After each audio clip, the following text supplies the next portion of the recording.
Hi, I'm Dan Upton, the slightly drunk Mr. Rogers of comic books. Welcome to the Doomcast. This week we're going to talk about one of the greatest movies ever made and one of the best characters from it. That's right, 2004's Garden State spoke to all of us, and everybody who grew up at that time recognizes that Darth Zach Braff is definitely an auteur. But what we're going to talk about is actually a lesser-known movie, a little thing from 1977, and one of the characters in it, a little thing called Star Wars. Yep, we're going to talk about Darth Vader, a Marvel comic series that you can bank on.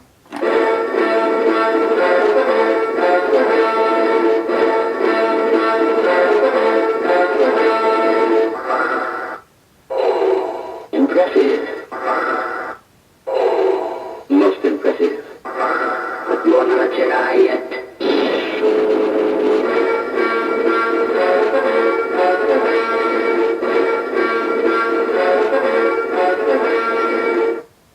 I own this.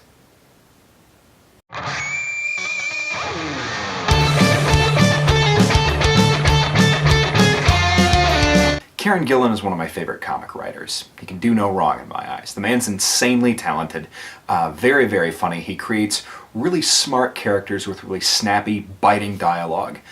I like what he does a lot. As with most writers, he's usually best suited to creating new characters that he's built in his own independent work, but his franchise work is top-notch, second to none. But his Darth Vader was a fusion of the two, because if we're honest, we don't really know that much about Darth Vader from the Star Wars films themselves. He spent his time fleshing out a mostly robotic man, a pretty hate machine in a downward spiral towards happiness and slavery. And you better believe he 9-inch nails it. Gillen's Darth Vader series introduces a bunch of different new characters to the Star Wars universe, among the best in both the current and the Legends canon. Dr. Aphra is something of an intergalactic Indiana Jones. A foil to Han Solo in a lot of ways. She's a female archaeologist and programmer, and she helps Darth Vader in a plot to free 000, which is a murderous AI program, and they put it into a protocol droid just like C-3PO. Along with BT, another astromech droid that's also equally violent, they're kind of a hilarious foil to R2-D2 and C-3PO. Darth Vader is the personification of evil and darkness in the Star Wars universe. The tale of a good man gone bad. He's completely enthralled by and yet fully in control of the hatred that fuels him. And in this series you get to see him be the best malevolent son of a bitch that he is at his son of a bitchness, throwing people out of airlocks, burning them, lightsabering people to death, betraying them, double-crossing them, doing everything that you expect Darth Vader to do, and more. The 25-issue arc follows Vader and Aphra as he forces her to help him build a shadow empire within the actual empire, raiding Imperial colonies, stealing from the Empire, demolishing Silo, who is another mechanical envoy of the Emperor.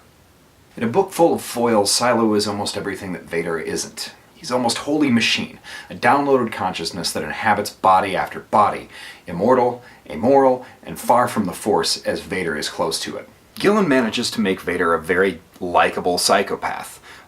Somebody that you very much root for, despite being a very familiar comic book villain in a lot of ways.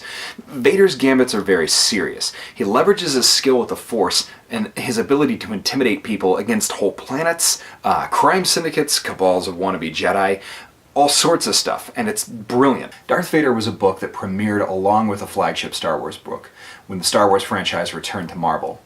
And it intersected with it a number of different times. For fans of the EU, the expanded universe in Star Wars, the loss of that canon was pretty devastating and then really frustrating, but Jason Aaron and Kieran Gillen drew from the very best of the expanded universe and started creating new characters and new stories that are among the best that I'd read in either canon. Gillen and LaRocca's Darth Vader was my favorite Marvel Star Wars book, and it's absolutely worth picking up in trade if you didn't actually pick it up when it was on stands.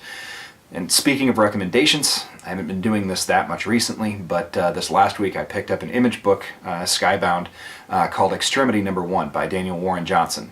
It's fantastic. It's a incredibly beautifully drawn book. It's also a heartbreaking story, an incredibly violent story, and absolutely worth your read. Go check it out.